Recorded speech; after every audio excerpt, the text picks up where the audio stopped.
ప్రకాశం జిల్లా గిద్దలూరు పట్టణంలోని అన్నపూర్ణ హోటల్లో ప్రమాదవశాత్తు గ్యాస్ సిలిండర్ పేలి మంటలు చెలరేగాయి. సకాలంలో స్పందించిన ఫైర్ సిబ్బంది మంటలను అదుపు చేశారు. గిద్దలూరు పట్టణంలోని జయరాం లాడ్జి సమీపంలో ఉన్న స్థానిక అన్నపూర్ణ హోటల్లో సోమవారం సాయంత్రం అగ్నిప్రమాదం సంభవించింది. మంటలు చెలరేగడంతో స్థానికులు అగ్నిమాపక సిబ్బందికి సమాచారం అందించారు. వెంటనే స్పందించిన అగ్నిమాపక సిబ్బంది మంటలను అదుపులోకి తెచ్చేందుకు ప్రయత్నాలు ముమ్మరం చేసి మంటలను అర్పినారు. ఒకరికి స్వల్పగాయాలు అయినవి. సుమారు 50,000 విలువైన సామాగ్రి నష్టం వాటిల్లినట్టు యజమాని తెలిపారు.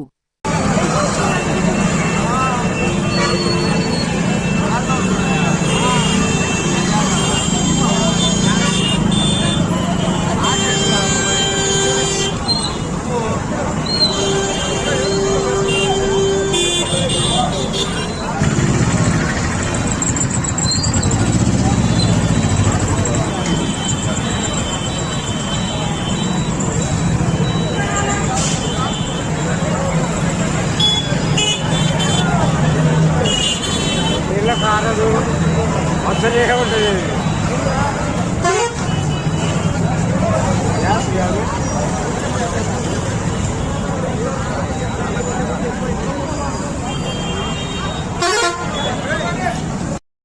గ్యాస్ బాక్స్ పోనీలే మూత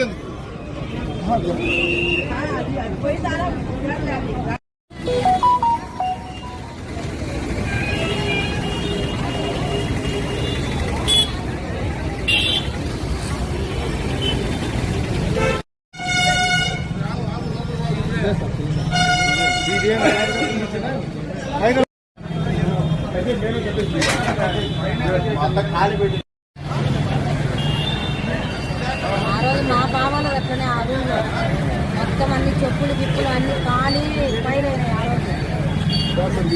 ఆడ ఆనేసాను.